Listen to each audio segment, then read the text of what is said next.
Welcome back to the channel, everybody, and welcome back to the Monday SITREP. I'm your host, CB Harris. So today I want to talk to you guys about something that it's kind of been on my mind for a while.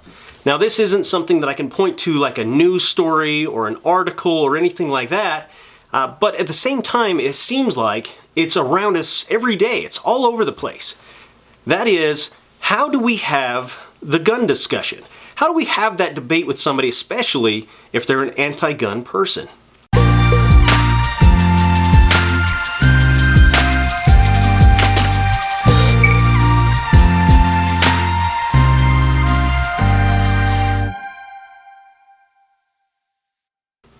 Now, it really reminds me of a situation that I have personally, and that is I have some extended family, and these are two siblings. They're adults, and they're having the hardest time getting along. All you have is you have one side name-calling and hatred, and then the other side is answering the same way. It's nothing but more hatred and anger and bickering going back and forth. Now, what this makes me feel like as a bystander is I just want to walk away and wash my hands of the whole thing. I don't want anything to do with that whole conversation. Now, I think it's kind of the same when we're talking about the gun debate sometimes. What we have is we have the anti-gun people, and they have this hatred and they have a strong passion, but there's a lot of anger involved and emotion. And then sometimes we get drawn into that and we answer back in kind. We answer with a lot of name calling and hatred back at them. And I get it. I understand the frustration when dealing with people sometimes. I really do. But at the same time, it's really not doing us any good. I want you to think about this. The fact that you cannot change somebody's mind. The only person who can do that is that person. Especially if they're in the heat of the moment and they're angry and there's a lot of emotion involved, it doesn't matter what you say. You're not going to change their mind. Especially if you're answering back with anger and loud voices, it's not going to do anything. Instead, what it's going to do is those people who are standing back and watching this, maybe they don't have a dog in the fight. Maybe they're neutral and they really don't have a thought one way or the other about gun control. But I think those bystanders really, they just want to walk away and wash their hands of the whole thing. They don't want anything to do with either side. Now, I think that if we take the high road, if we are the calm voice of reason, then I think we're at an advantage there. Even if that means walking away from the conversation. Because as I said, you're not going to change their mind. You're better off just walking away from it completely. I think say your piece in a calm and rational manner, and then walk away. There's nothing wrong with that. Some people are going to say, well, you're giving up the fight, and I'm not saying that at all. I'm saying we need to wait until the emotions have settled down, and then we can have that conversation.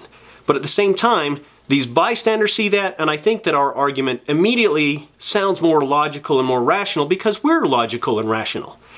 And speaking of the bystanders, I think that we have an opportunity here, an opportunity that maybe we're not taking full advantage of. I know I'm not. I'm not doing as good at this as I should be. That is, those people, we have a chance. We have an opportunity with them that the anti-gun side really, they don't even have this opportunity.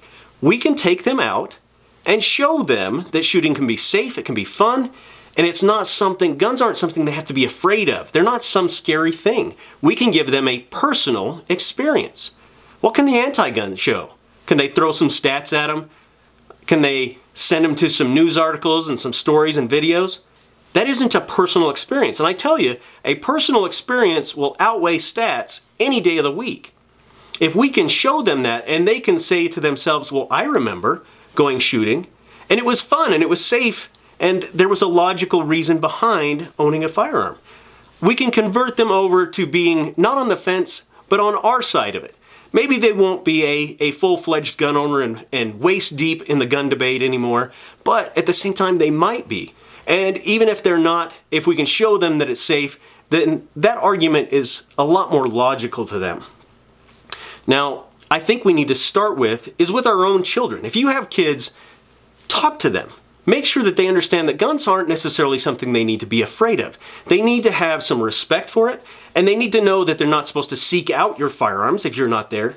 They need to understand all those safety aspects of things, but they also need to understand your beliefs. The school system is supposed to educate our kids. The schools, they're not going to teach my kids the values that I want them to know. So that's my job as a parent to make sure that they understand my beliefs, my values, and my thoughts, especially when we're talking about guns, my thoughts on the Second Amendment. So I encourage you guys to do that. Go out, talk to somebody, take them out shooting, show them that guns can be safe, they can be fun, and that it's not something they have to be afraid of. Now I'm going to get a little cheesy here, but I think it's true. We need to be the ambassador of arms. We need to be the diplomat of defense. And yeah, I'm going to get even crazier and even cheesier and say we need to be the prime minister of the pistol and the representative of the rifle. But absolutely it's true. We need to be a good example to our friends, our neighbors, our coworkers, and especially to our children. So I want to leave you guys with this. Get out, invite somebody, take them shooting, and show them that guns can be safe and fun.